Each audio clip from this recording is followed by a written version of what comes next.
Hello and welcome to the Temple of Tomes with your host, Indie Comics Jones. Today is November 11th, 2020, and this is episode 127. Today we're going to take a look at Vampire The Last Masquerade. This is number 4 in the arc. This is a Vault Comics for $3.99, and the arc is called Winter's Teeth. There's actually two arcs in here. One's Winter's Teeth, the other one's the Anarch Tales, and both are really good. And if you're reading Commanders in Crisis, if you picked that one up instead of Vampire, you made a serious mistake.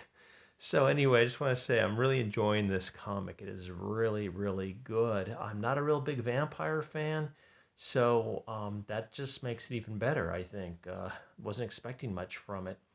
So let's start off with the first one, The Winter's Teeth.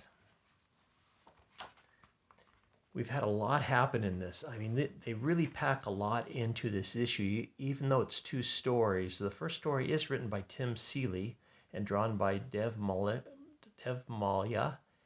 Pramanik. And I must say, the art is getting better and better in this as well. It's always kind of drawn at night, obviously, because it's vampires. They have to be out of the light. And some of the escapes that they're showing of Minneapolis and St. Paul in here and surrounding areas are just really beautiful.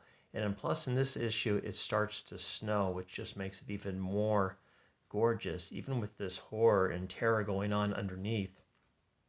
If you recall from the last issue, the prince of Minneapolis, St. Paul clan has been assassinated. And so now they've set our main character, Cecilia Bain, out to find out who the killer is. They're trying to keep it on the down low before everybody finds out.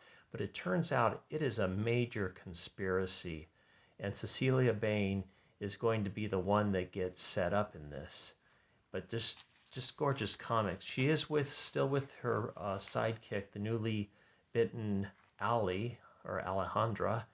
And she gets her orders still from Calder.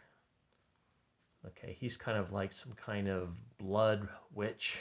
He can make all these different potions from the different bloods, and that causes him to get visions and things like that.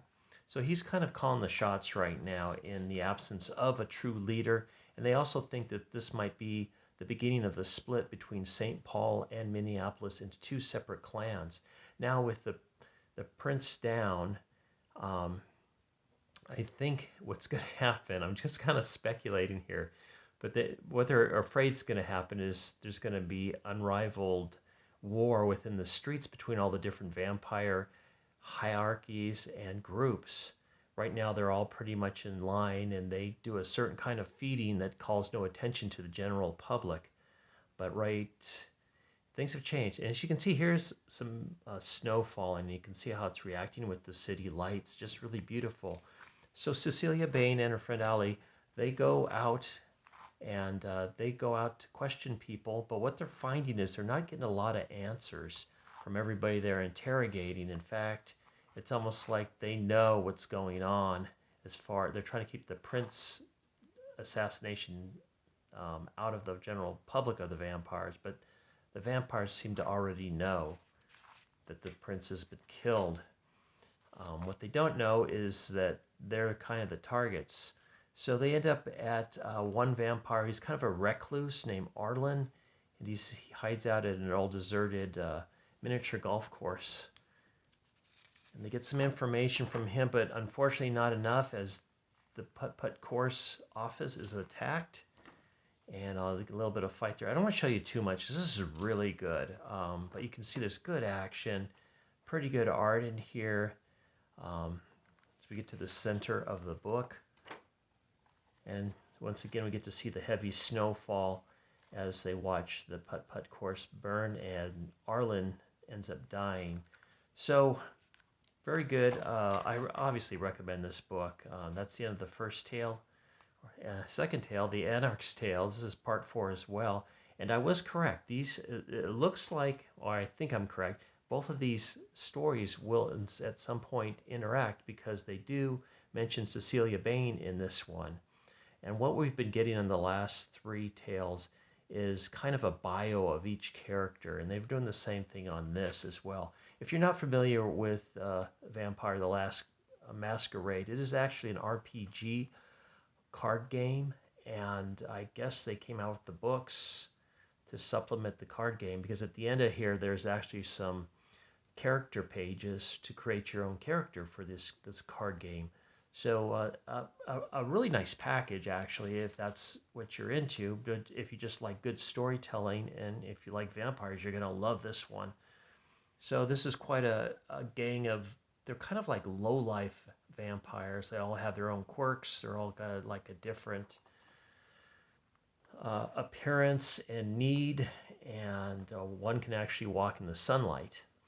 So she's been bitten in a different way. This particular one, she's going to turn one of the hostages that they have with her. And it turns out she's got a special, we get her little bio here, but she's got a special, I don't know what you'd call it, appendage. And we can see it here. There's this crazy tongue, but also wacky nails too. And she's going to turn this hostage into a vampire as well. So things are really picking up in this story. Both stories are really good.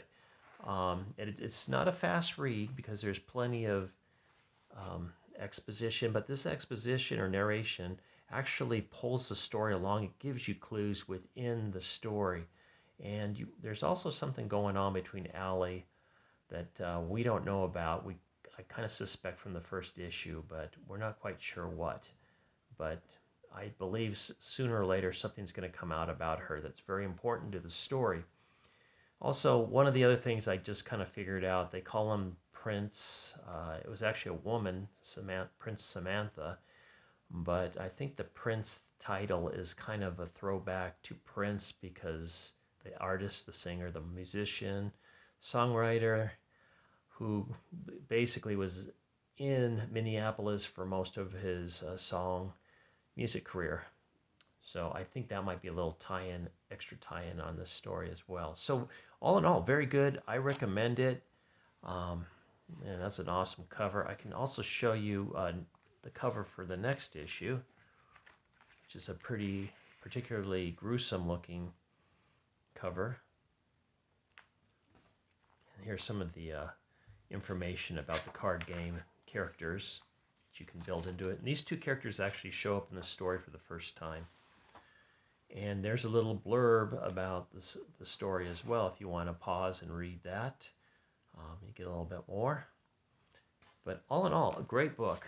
I'm really impressed with it. I'm reading one other comic from Vault, and it's Engine Ward. And that one's pretty decent too, but this one is just awesome. Just fantastic. So thank you very much for listening to my review on this. As always, please like, please subscribe, please comment. And if you didn't like it, please tell me why. All right. And this is Indie Comics Jones from the Temple of Tomes. Thanks for stopping by. As always, I bid you adieu.